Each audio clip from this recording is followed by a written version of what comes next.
Hello friends, very good morning. So వాళ్ళ international రిలేషన్స్కి సంబంధించిన ఒక ఎడిటోరియల్ వచ్చింది.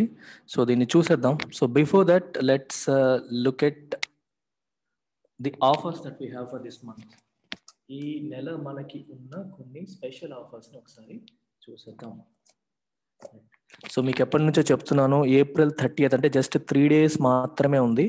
ఈ మనం ఆఫర్ చేస్తున్న కోర్సెస్లో యూపీఎస్సీ ఇన్ఫినిటీ కానీ, Group 1 కానీ, Group 2 కానీ, బ్యాంక్ అండ్ ఎస్ఎస్సి కానీ, బ్యాంక్ ఇన్ఫినిటీ కానీ, ఇట్లో ఏ కోర్స్ మీరు తీసుకున్నా సరే ఇది regular fee and you have a special fee applicable till 30th April.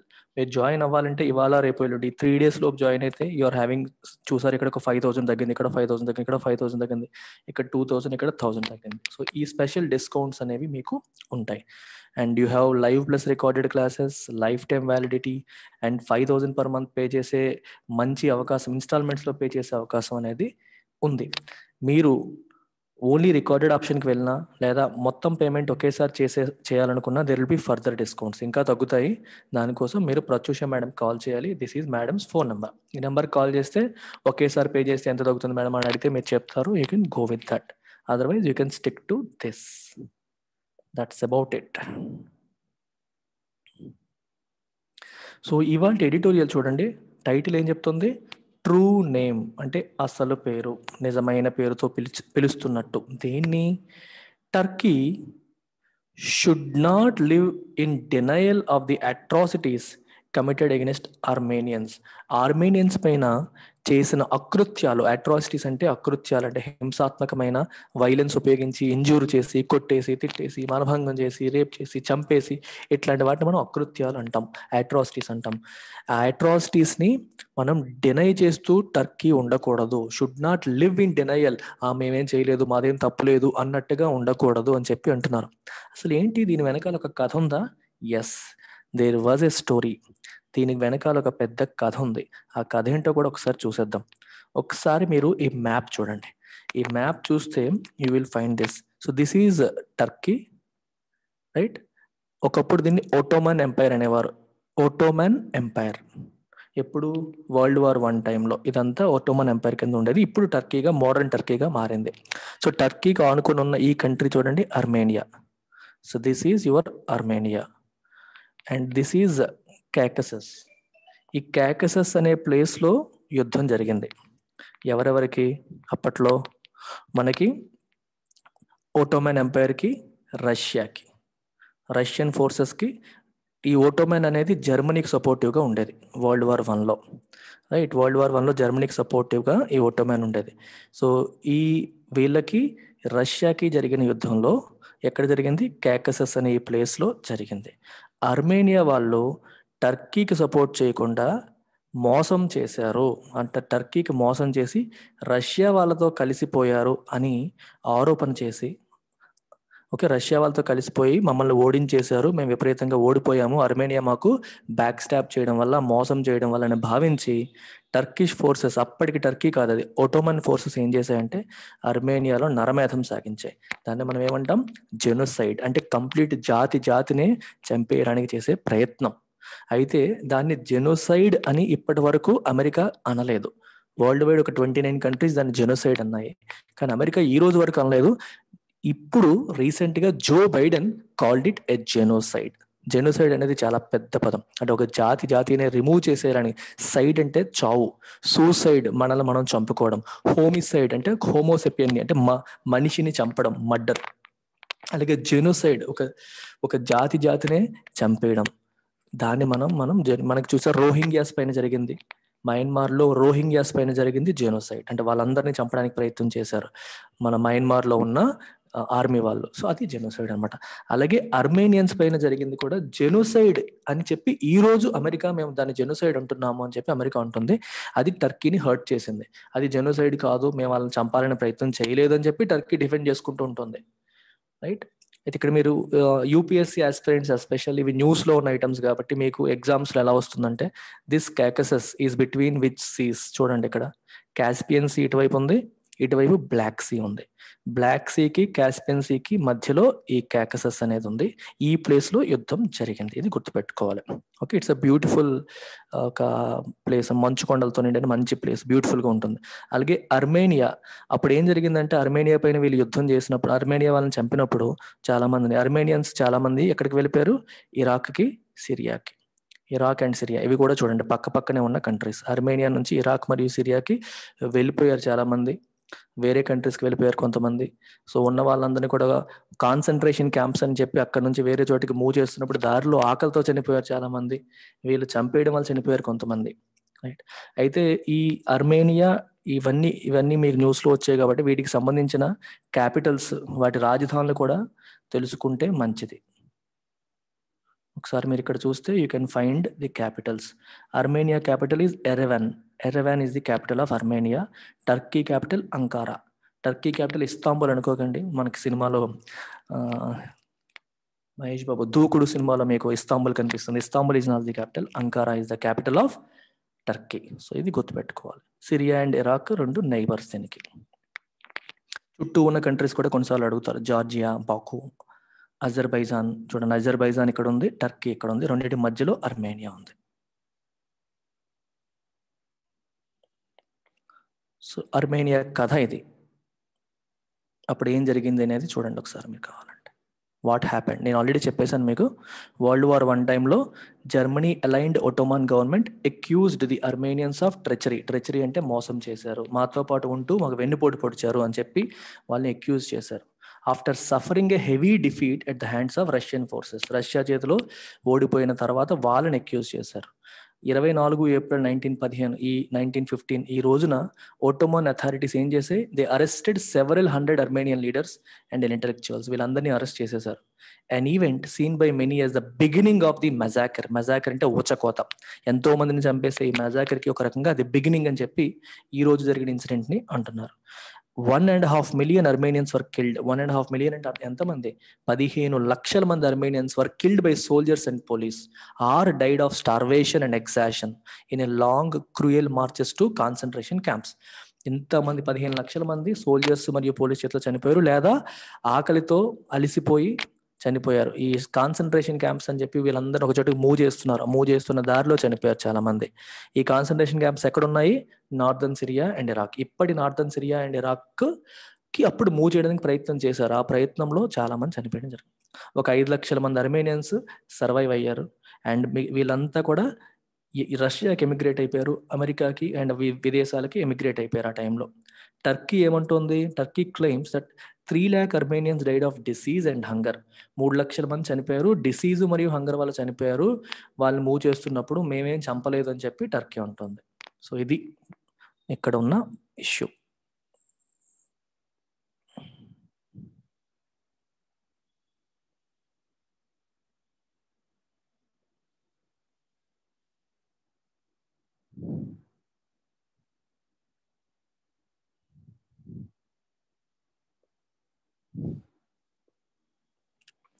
Now let's come back to the editorial. US President Joe Biden has fulfilled a long-pending American promise by recognizing the mass killings of Armenians by the Ottoman Turks. చెప్పాను, Ottoman Empire అని అనేవాళ్ళు అప్పట్లో, ఇప్పటి Turkey కాదు అప్పటి Turkey. in 1915-16 as an act of genocide. దాన్ని genocide అని చెప్పి ఈరోజు జో బైడెన్ దాన్ని రికగ్నైజ్ చేయడం అనేది జరిగింది. But the move has clearly infuriated Turkey and NATO ally. ఈ పని చేయడం వల్ల టర్కీని అది ఇరిటేట్ చేసింది. ఇన్ఫ్యూరియేట్ అంటే కోపాన్ని తీసుకొచ్చింది. ఫ్యూరియస్ అంటే మీరు చూడండి, furious, if someone is furious, చాలా యాంగ్రీగా ఉన్నాడు. ఇన్ఫ్యూరియేట్ అంటే వాళ్ళకి కోపం తీసుకొచ్చింది. And Turkey is an ally of US. NATO అంటే నార్త్ అట్లాంటిక్ ట్రీటీ ఆర్గనైజేషన్, దాని యొక్క అలై అంటే ఫ్రెండ్, అందులో భాగం. యాక్చువల్గా Turkey and US are friends. అయినప్పటికీ ఈ ఈవెంట్ ఇలా చేయడం వల్ల టర్కీకి ఇప్పుడు కోపం వచ్చింది. In 2009, both houses of the US Congress passed resolutions calling the slaughter by its true name. అమెరికాలో ఉన్న కాంగ్రెస్ అంటే మనం పార్లమెంట్ని అక్కడ కాంగ్రెస్ అంటారు, వాళ్ళు తీర్మానాలు పాస్ చేశారు. ఏమని? ఈ స్లాటర్ని by its true name. Slaughter అంటే చంపడం. మీకు స్లాటర్ హౌసెస్ అంటారు, కబేలాలు, జంతువుల్ని జంతువధశాల అంటాం తెలుగులో. కబేలా, జంతువధశాల. స్లాటర్, స్లాటర్ అంటే చంపడం, నరమేధం, మనుషుల్ని చంపేయడాన్ని మనం స్లాటర్ అంటాం. అప్పుడు జరిగిన ఈ చంపడాన్ని by its true name, true name అంటే ఏంటి? జెనోసైడ్ అని పిలవాలి అని చెప్పి యుఎస్ కాంగ్రెస్ లో తీర్మానం చేశారు. But former president Donald Trump, like his predecessors, stopped short of a formal recognition of the genocide, mainly because of Turkish opposition. US Congress తీర్మానం పాస్ చేసినప్పటికీ మన డొనాల్డ్ ట్రంప్ గారు మాత్రం దాన్ని అలా పిలవడానికి ఇష్టపడకుండా ఆగిపోయారు. ఏం చేశారు? స్టాప్డ్ షార్ట్ అంటే ఆ పని చేయకుండా ఆగిపోయారు. ఫార్మల్ గా దాన్ని జెనోసైడ్ అని రికగ్నైజ్ చేయకుండా ఆగిపోయారు. ఎందువల్ల? Mainly because of Turkish opposition. Turkey అనేది అమెరికా ఫ్రెండ్ కదా, వాళ్ళు అపోజ్ చేస్తున్నారని చెప్పి మళ్ళీ వాళ్ళు రిలేషన్స్ దెబ్బతింటైన కారణంతో అయి ఉండొచ్చు ఆయన అలా అనకుండా ఆగిపోయారు. ఫార్మర్ అంటే ఇంతకు ముందు ఉన్న, ఇప్పుడు జో బైడెన్ ప్రెసిడెంట్, ఇంతకు ముందున్న ప్రెసిడెంట్ డొనాల్డ్ ట్రంప్. ప్రీడెసెసర్ అంటే ఆయనకంటే ముందున్న వాళ్ళు. ప్రీడెసెసర్, పీపుల్ హూ ప్రిసీడెడ్ హిమ్. ఆయనకంటే ముందు ఎవరున్నారు? ఒబామా ఉన్నారు, ఇంకా జార్జ్ డబ్ల్యూ బుష్ ఉన్నారు, వీళ్ళందరూ అన్నమాట. సీనియర్ బుష్, ఈ జూనియర్ బుష్, సీనియర్ బుష్, వీళ్ళందరూ ఉన్నారు చూడండి. వీళ్ళు ఇంతకు ముందున్న ప్రెసిడెంట్స్ కూడా రికగ్నైజ్ చేయలేదు. ఏమని? అది జెనోసైడ్ అని రికగ్నైజ్ చేయకుండా ఆగిపోయారు. వాళ్ళలాగే ట్రంప్ కూడా ఆగిపోయారు. కానీ బైడెన్ మాత్రం రికగ్నైజ్ చేసేసారు. Now Ankara has challenged. Ankara అంటే టర్కీ రాజధాని. ఇప్పుడు ఎప్పుడైనా న్యూఢిల్లీ అని అన్నారంటే ఇండియాని రిప్రజెంట్ చేస్తున్నట్టు అర్థం. Ankara has challenged the scholarly and legal basis of the Biden's announcement and warned that it will open a deep wound. Ankara అంటే టర్కీ ఏమంటుంది? మీరు ఏ బేసిస్ మీద అంటున్నారు అని చెప్పి ఛాలెంజ్ చేసింది. మీరు ఏ లీగల్ బేసిస్ మీద అంటున్నారు, ఏ స్కాలర్లీ బేసిస్ పైన అంటున్నారు, వేటిని ఆధారంగా చేసుకుని అంటున్నారు అని చెప్పి ఛాలెంజ్ చేసింది. And want it will open A deep wound. ఇది ఒక డీప్ వూండ్ ని ఓపెన్ చేస్తుంది. డీప్ వూండ్ అంటే మీకు మాకు మధ్యలో ఒక అగాధాన్ని అది పెంచేలా ఉంటుంది. గాయం, ఒక గాయాన్ని మీరు రెచ్చగొడుతున్నట్టుగా ఉంటుంది, ఇద్దరి మధ్య దూరం పెరిగే అవకాశం ఉంటుంది అనే సెన్స్ ఇక్కడ తీసుకొచ్చింది. అప్ టు 1.5 మిలియన్, మీకు ఇందాక చెప్పాను 1.5 మిలియన్ అని, 1.5 million Armenians were estimated to have been killed during the course of the First World War. First world war టైంలో 15 లక్షల మంది అర్మేనియన్స్ చంపబడ్డారు. Were estimated to have been killed అంటే చంపబడినట్టుగా మనకి అంచనాలు ఉన్నాయి by the Ottoman Turks. When the Ottoman empire suffered a humiliating defeat in the Caucasus in 1915 at the hands of the Russians, the Turks blamed the Armenians living on the fringes of the crumbling empire for a setback. Okay, అర్థమైందా మీకు? ఇందాక మీకు చెప్పాను కథలో భాగంగా. Ottoman umpire అనేది humiliating అంటే అవమానకరమైన రీతిలో ఓడిపోబడింది. ఎవరి చేతిలో? At the hands of Russians చేతిలో ఓడిపోయింది. ఎప్పుడు? 1915లో. ఎక్కడ? The Caucasus. అప్పుడు టర్క్స్ ఏం చేశారు? దే బ్లేమ్డ్ అర్మేనియన్స్ ని బ్లేమ్ చేశారు. మీరు మమ్మల్ని మోసం చేశారు. Armenia living on the fringes అంటే ఎడ్జెస్ దగ్గర ఉన్నారు. ఎవరికి ఎడ్జెస్ దగ్గర? మీరు చూసారుగా ఆల్రెడీ ఎక్కడ ఉందో అర్మేనియా అనేది. అర్మేనియా ఎక్కడ ఉంది చూసారా? అర్మేనియా ఇక్కడ ఉంది, ఎడ్జ్ లో ఉంది కదా. ఈ ఎడ్జ్ లో ఉన్న అర్మేనియన్స్ మోసం చేశారు, అందుకనే టర్కీ ఓడిపోవాల్సి వచ్చింది అని చెప్పి వాళ్ళు వీళ్ళని బ్లేమ్ చేయడం అనేది జరిగింది. ఈ సెట్ బ్యాక్ మీరే కారణమే, ఓడిపోవడానికి కారణం మీరే. క్రంబ్లింగ్ ఎంపైర్ అంటే కూలిపోతున్న, క్రంబుల్ అంటే కూలిపోవడం, ఎంపైర్ అంటే రాజ్యం, దీనికి కారణం మీరే అని చెప్పి వాళ్ళని బ్లేమ్ చేశారు. And accusing them of treachery. చెప్పాను కదా మీకు, మోసం చేశారు. ట్రెచరీ అంటే రాజద్రోహం లాగా, మీకు ద్రోహం చేశారు, మీరు రాజద్రోహం చేశారు అని చెప్పి. అంటే అప్పటికి ఇది వాళ్ళ రాజ్యంలో భాగంగా ఉండేది అర్మేనియా అనేది. మీరు నమ్మక ద్రోహం చేశారు, రాజద్రోహం చేశారని చెప్పి ఒటోమన్ గవర్నమెంట్ ఏం చేసింది? The unleashed militias on Armenian villages. ఈ మిలిటరీ వాళ్ళని, సైనికులందరినీ కూడా అర్మేనియన్ విలేజెస్ మీదకి పంపారు. చూసారా ఎలా జరిగిందో? పంపడం అనేది జరిగింది. మిలిషియా అంటే అర్థం ఏంటి? జనరల్ ఆర్మీని మిలిషియా అని చెప్పి అన్నారు. పంపడం జరిగింది. Armenian soldiers, public intellectuals and writers were executed అంటే ఉరి తీయబడ్డారు, లేకపోతే చంపబడ్డారు. ఎగ్జిక్యూట్ అంటే మీనింగ్ చూసారా? కిల్. అఫీషియల్ గా కిల్ చేయడాన్ని మనం ఎగ్జిక్యూట్ అంటాం. అంటే మామూలుగా చంపడాన్ని మర్డర్ అంటాం, గవర్నమెంట్ ఆర్డర్స్ ప్రకారం చంపితే ఎగ్జిక్యూట్ అంటాం. Were executed and hundreds of thousands of Armenians including children were forcibly moved from their houses in eastern Anatolia, అంటే present modern day Turkey, to the Syrian desert. Syrian desert కి forcible గా అక్కడ నుంచి move చేయబడ్డారు. వాళ్ళందరినీ అక్కడ నుంచి బలవంతంగా అక్కడ నుంచి కదిలించారు. Many died during this exodus. Exodus అంటే లార్జ్ స్కేల్ ఎగ్జిట్ ని ఎక్సోడస్ అంటాం. అంటే for example India is seeing a large scale exodus of people in rural areas. అంటే రూరల్ ఏరియాస్ నుండి పెద్ద సంఖ్యలో ప్రజలు అర్బన్ ఏరియాస్ కి వెళ్ళిపోతున్నారు. ఎక్సోడస్ అంటే లార్జ్ స్కేల్, ఎక్కువ మంది ఒకేసారి వెళ్ళిపోవడం. మీకు శ్రీమంతుడి సినిమాలో చూడండి, ఆ విలేజ్ నుంచి వెళ్ళిపోతూ ఉంటారు ఎప్పుడు. ఒక్కొక్కరు వెళ్ళడం కాదు, ఒకేసారి గుంపులు గుంపులుగా విలేజెస్ నుంచి పట్టణాలకి పొట్టగూడు కోసం వెళ్ళిపోతూ ఉంటే, లేకపోతే ఏ కారణంతో వెళ్ళిపోయినా సరే ఎక్సోడస్ అంటాం. అంటే లార్జ్ స్కేల్ ఎక్సోడస్ అనమాట. ఒకేసారి ఎక్కువ మంది వెళ్ళిపోవడం, గుంపు గుంపుగా వెళ్ళిపోవడానికి మనం ఎక్సోడస్ అంటాం. ఈ ప్రాసెస్ లో చాలా మంది చనిపోయారు. అండ్ చాలా మంది and many others after reaching the concentration camps in the dessert. దారిలో కొంతమంది చనిపోయారు, అక్కడ చేరిన తర్వాత కొంతమంది చనిపోయారు. టర్కీ హ్యాస్ అక్నాలెడ్జ్డ్, టర్కీ ఒప్పుకుంది ఏమని, that atrocities were committed against Armenians. Armenians కి వ్యతిరేకంగా అకృత్యాలు అయితే జరిగాయని చెప్పి ఒప్పుకుంది. But is oppose to calling it genocide. కానీ దాన్ని జెనోసైడ్ అనడాన్ని అపోజ్ చేస్తుంది. ఓకే, ఒప్పుకుంటాం, కొన్ని అట్రాసిటీస్ అయితే జరిగాయి, మేము వాళ్ళకి సరిగ్గా చూడలేదని ఒప్పుకుంటుంది, కానీ దాన్ని జెనోసైడ్ అని మాత్రం అనట్లేదు. Which it considers as an attempt to insult Turks. ఇది టర్క్స్ ని, టర్కిష్ పీపుల్ ని ఇన్సల్ట్ చేయడానికి చేసే అటెంప్ట్ ఇది, అది జెనోసైడ్, నరమేధం అని చెప్పి అనకూడదు అని చెప్పి టర్కీ అంటుంది. Mr. Biden's move comes at a time when the relationship between the US and Turkey has been in steady decline. Already relationship between US and Turkey decline అవుతుంది, సరిగ్గా లేదు. ఇలాంటి టైంలో బైడెన్ ఈ నిర్ణయాన్ని తీసుకున్నారు. సో దీనివల్ల ఏమవుతుందంటే ఎగ్జాసర్బేట్ అవుతుంది, అంటే సిచ్యువేషన్ ఇంకా వర్సెన్ అయ్యే అవకాశం ఉంది. In 2016 Ankara accused the US based Turkish Islamic preacher Fethullah Gulen of being the mastermind of a failed coup. Coup అంటే కుట్ర, ప్రభుత్వాన్ని కోల్చడానికి కానీ లేకపోతే ఎవరినన్నా చంపడానికి కానీ చేసే కుట్రని కూప్ అంటారు. ఒక కుట్రదారుడు ఇతను కుట్ర చేయడానికి ప్రయత్నం చేసి ఫెయిల్ అయ్యాడు అని చెప్పి ఎవరిని, ఫెతుల్లా గైలన్ అనే వ్యక్తిని అంకారా అంటే టర్కీ అక్యూజ్ చేసింది, అంటే ఆరోపించింది. ఇస్లామిక్ ప్రీచర్ అంటే మత ప్రబోధకుడు, ఇస్లాం మత ప్రబోధకుడు అని అర్థం. యుఎస్ బేస్డ్ అంటే యుఎస్ లో ఉంటాడు ఆయన, అమెరికాకి చెందిన ఈ మత ప్రబోధకుడు టర్కీలో కొన్ని కుట్రలు చేస్తున్నాడు అని చెప్పి తన్ని అక్యూజ్ చేయడం అనేది జరిగింది. And ask the US government to extradite him.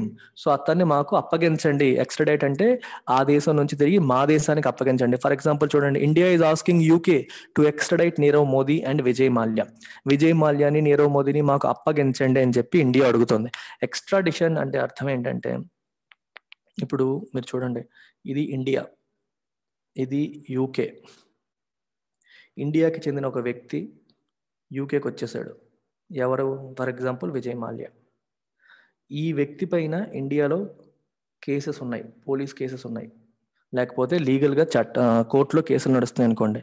ఇప్పుడు ఇండియా అఫీషియల్గా యూఎస్ని రిక్వెస్ట్ చేస్తుంది, ఏమని? ఎక్స్ట్రాడిషన్ రిక్వెస్ట్ చేస్తుంది. అంటే అతన్ని మాకు అప్పగించండి, ఇతను అప్పగించండి అని చెప్పి. ఇప్పుడు యూకే నిజంగానే ఇతను ఇండియాకి అప్పగించింది అనుకోండి, దిస్ ఈస్ కాల్డ్ ఎక్స్ట్రాడిషన్. అప్పగించినట్టు అంటే తన సొంత దేశానికి తిరిగి పంపించడం. ఒక దేశానికి చెందిన వ్యక్తి విదేశాల్లో ఉంటే తన్ని మళ్ళీ తన సొంత దేశానికి పంపించండి అని అడగడాన్ని ఏమంటాం? ఎక్స్ట్రాడిషన్ అంటాం. A demand Washington paid no attention to. దాన్ని అమెరికా ఎటువంటి అటెన్షన్ పే చేయలేదు, పట్టించుకోలేదు. Turkey's decision to buy S-400 missile defence systems from Russia. Russia దగ్గర S-400 మిసైల్ సిస్టమ్స్ కొనడం అనేది, టర్కీ తీసుకున్న నిర్ణయం అనేది despite strong opposition from the US. America దానికి ఫుల్ గా అపోజ్ చేసినప్పటికీ కూడా Turkey went ahead and bought these missile systems from Russia. ఇది చేయడం అనేది prompted American leaders to oust Turkey from the F-35 fighter jet training programme and impose sanctions on their ally. మీరు మాకు ఇష్టం లేకపోయినా మా శత్రువైన రష్యా దగ్గర మీరు అవి కొన్నారు అని చెప్పి అమెరికా ఏం చేసింది? F-35 fighter jet training programme నుంచి టర్కీని ఓస్ట్ చేసేసింది, పంపించేసింది. ఓకే, త్రో చేసేసింది, త్రూ దెమ్ అవుట్, రైట్. ఇంకా impose sanctions on their ally. Sanctions అంటే ఆంక్షలు విధించింది, అంటే అమెరికా టర్కీని ఇబ్బంది పెట్టేలాగా, ఫైనాన్షియల్గా కొంచెం ఇబ్బంది పెట్టేలాగా, అమెరికా నుంచి వచ్చే బెనిఫిట్స్ కొన్ని ఆపేలాగా, వాళ్ళని ఆర్థికంగా ఇబ్బందులు గురి చేసేలాగా కొన్ని ఆంక్షలను విధించడం కూడా జరిగింది. When mister Biden assumed office, assume అంటే టేక్ చార్జ్, ఎస్యూమ్ ఆఫీస్ అంటే అర్థం ఏంటి? ఊహించుకోవడం అని కాదు. ఎస్యూమ్ అంటే అనుకున్నాము అలా కాదు, యూ టేక్ చార్జ్ అని అర్థం. When Mr. Biden assumed office, Turkish President Recep Tayyip Erdogan, చూడండి, టర్కీ యొక్క president, had cent feelers for a reset. Reset అంటే అర్థం ఏంటి? ఒక రిలేషన్స్ మళ్ళీ నార్మల్ చేద్దాము, ఇంత ముందులాగా వద్దు అని చెప్పి ఆయన ఫీలర్స్ పంపించడం జరిగింది. కొన్ని సిగ్నల్స్ పంపారు. సార్, మనీ ఇంతకు ముందు రిలేషన్స్ పాడైపోయాయి, ఇప్పుడు మళ్ళీ నార్మల్ గా ఇంత ముందులాగా ఫ్రెండ్స్ లాగా ఉందామన్నట్టుగా కొంచెం ఇండికేషన్ అనేది పంపడం జరిగింది. Saying Turkey needed help from the West to resolve Syrian crisis. సిరియాలో జరుగుతున్న సంక్షోభాన్ని పరిష్కరించడానికి వెస్ట్ నుంచి, అంటే యుఎస్ నుంచి మాకు హెల్ప్ కావాలి అని చెప్పి ఆయన కొన్ని ఫీలర్స్ పంపించారు. నేను మీ సహాయం కోరుకుంటున్నాము, మీ ఫ్రెండ్స్ గా ఉండాలనుకుంటున్నాం అని చెప్పి చెప్పడం జరిగింది. But mister Biden's move on the Armenian killings appears to have widened the cracks. Crack అంటే అర్థం ఏంటి? ఇప్పుడు మామూలుగా మనం నేల చూసినప్పుడు క్రాక్స్ కనిపిస్తాయి, రెండింటి మధ్యలో వచ్చే అంటారు గ్యాప్స్. గ్యాప్ వచ్చిందంటే అర్థం ఏంటి? ఇద్దరి మధ్య గ్యాప్ వచ్చింది అంటే అర్థం ఏంటి? ఫ్రెండ్స్ ఇద్దరి మధ్య కానీ భార్యాభర్తల మధ్య గ్యాప్ వచ్చిందంటే అభిప్రాయ భేదాలు వచ్చాయి, దూరం పెరిగింది అని అర్థం, అంతేనా? ఇప్పుడు వైడెండ్ ది క్రాక్స్ అంటే గ్యాప్ ఇంకా పెరిగింది, అంటే ఇద్దరి మధ్య దూరం ఇంకా పెరిగినట్టుగా ఉంది. ఆల్రెడీ కొన్ని ఇష్యూస్ ఉన్నాయి, అవి దగ్గరికి రావాలనుకునే టైంలో బైడెన్ టర్కీకి ఇష్టం లేని పని కూడా చేశారు. సో దానివల్ల ఏమవుతుంది? ఇద్దరి మధ్య గ్యాప్ అనేది ఇంకా పెరుగుతుంది. Appears to have widened the crack. For Turkey, this overreaction to anyone calling the Armenian massacre a genocide is not doing any good in foreign policy. Turkey point of వ్యూలో మనం Turkey పరంగా ఆలోచిస్తే, ఇప్పుడు ఎవరైనా ఈ మెసాకిర్ ని జెనోసైడ్ అంటే Turkey ఓవర్గా రియాక్ట్ అయిపోతుంది. ఎలాగో తప్పు జరిగిపోయింది ఆ రోజు, టర్కీ కూడా ఒప్పుకుంటుంది అది తప్పే, అట్రాసిటీస్ జరిగాయని ఒప్పుకుంటుంది. దాన్ని జెనోసైడ్ అని పిలిచేసరికి టర్కీ తట్టుకోలేకపోతుంది. అంటే వాళ్ళ చరిత్ర వాళ్ళు ఇన్సల్ట్ చేసినట్టుగా ఉంటుంది, మా చరిత్రని ఇబ్బంది, వాళ్ళ గతంలో చేసిన తప్పులు ఇప్పుడు ఎత్తి చూపితే తట్టుకోలేకపోతుంది. సో ఇలా తట్టుకోలేకపోవడం, ఓవర్గా రియాక్ట్ అవ్వడం వల్ల టర్కీకి ఏ హెల్ప్ జరగట్లేదు. Is not doing any good in it's foreign policy, it is not doing any favour. It is better to accept it and ignore it. Okay, అయిపోయింది, మా గతంలో వాళ్ళు చేశారు, వదిలేస్తాం అన్నట్టుగా ఉంటే టర్కీకి కూడా మంచిది. అలా కాకుండా ఇంకా దాన్ని పట్టుకొని అలా అనకూడదు, ఇలా అనకూడదు అనడం వల్ల టర్కీకి ఎటువంటి మంచి జరగట్లేదు. Instead of being defensive about the crimes of Ottoman Empire, అప్పుడు ఒటోమన్ ఎంపైర్ చేసిన ఈ నేరాల గురించి మాట్లాడేటప్పుడల్లా డిఫెన్సివ్ అయిపోయి ఏదో రకంగా సమర్థించుకోవడానికి ట్రై చేసే బదులు, the modern Turkish republic should demonstrate the moral courage to disown the atrocities. Ideal గా వీళ్ళు ఏం చేయాలి? అప్పుడు అది ఒటోమన్ ఎంపైర్, అది రాచరికం, అది that's not democracy, that's not a republic. అప్పుడు రాచరికం. ఆ రాచరికంలో ఆ ఎంపైర్ చేసిన తప్పుల్ని వీళ్ళు డిసోన్ చేసుకోవాలి. అది మేం చేసింది కాదు, మా పూర్వీకులు చేసింది, అంటే మా ప్రాంతంలో ఉన్న మా పూర్వీకులు చేశారు, సో మాకు సంబంధం లేదని చెప్పి మీరు డిసోన్ చేసేసుకోండి. We're no longer connected with them అని చెప్పి వదిలేసి, it is better you move forward instead of sticking on to it and saying no, it is not a genocide, it is only atrocity, it is only a massacre, right? ఇలా డిసోన్ చేసుకొని defensive అయిపోయే బదులు it is better you disown and move forward. దాన్ని వదిలేసి ముందుకు వెళ్ళిపోతే మంచిది. Disown అంటే saying that we are not connected with them anymore, మాకు సంబంధం లేదు అని వెళ్ళిపోతే సరిపోతుంది. It shouldn't allow the past to ruin its present interest. ఇప్పుడు ఏంటి, అమెరికా వాళ్ళు ఇప్పటి టర్కీ తప్పు చేసిందని అంటున్నారా? లేదు, అప్పుడు ఒటోమన్ అనేవారు, టర్కీ అని కూడా అనేవాళ్ళు కాదు, అప్పుడు ఒటోమన్ ఎంపైర్ లో తప్పు జరిగిందనే చెప్తున్నారు. దానికి మీరు కారణం, ఇప్పుడున్న వాళ్ళు కారణం అని అనట్లే కదా. అప్పుడు దానికి ఇప్పుడు వాళ్ళు ఎలా కారణం అవుతారో కాదు. So it is better you disown it. అందుకే it shouldn't allow the past, గతాన్ని, to ruin its present interest. ప్రస్తుతం వాళ్ళకున్న, ఇప్పుడు అమెరికా అవసరం టర్కీకి అవసరం, అమెరికా అవసరం టర్కీకి ఉంది, అందుకని మీరు సహాయం కావాలని అడుగుతోంది. ఇప్పుడు పరిస్థితుల దృష్ట్యా సహాయం పొందాలనుకుంటే గొడవలు పెంచుకోకుండా, అదన్నారు ఇదన్నారు అని చెప్పి ఫీల్ అవ్వకుండా, it is better to move forward. Ruin అంటే నాశనం చేసేయడం, పాడు చేసేయడం. ఆ గతాన్ని, మీ గతం తాలూకా మెమరీస్ అనేవి ఈరోజు మీ వర్తమానాన్ని రూయిన్ చేయకుండా చూసుకుంటే మంచిది. ఇట్ షుడెంట్ అలో చేయకూడదు, రూయిన్ చేసే అవకాశం ఇవ్వకూడదు అని దీని యొక్క ఉద్దేశం. That's it. ఓకే, చాలామంది ఇంగ్లీష్ ఇంప్రూవ్ చేసుకోవడం కోసం ఎడిటోరియల్ చూస్తూ ఉంటారు. సో ఈ నెంబర్కి మీరు కాల్ చేస్తే నా ఇంగ్లీష్ కోర్స్లో మీరు జాయిన్ కావచ్చు. రైట్, రోజు 1 అవర్ పాటు లైవ్ క్లాస్ మీకు ఉంటుంది. వారానికి 3 to 4 క్లాసెస్ మీకు ఉంటాయి. 3 to 4 classes, live classes per week. Plus ఇప్పటి వరకు జరిగిన అన్ని వీడియో క్లాసెస్ కూడా మీకు వీడియోస్ ఉంటాయి, recorded videos, any number of times you can watch. So that's about it. Take care, bye.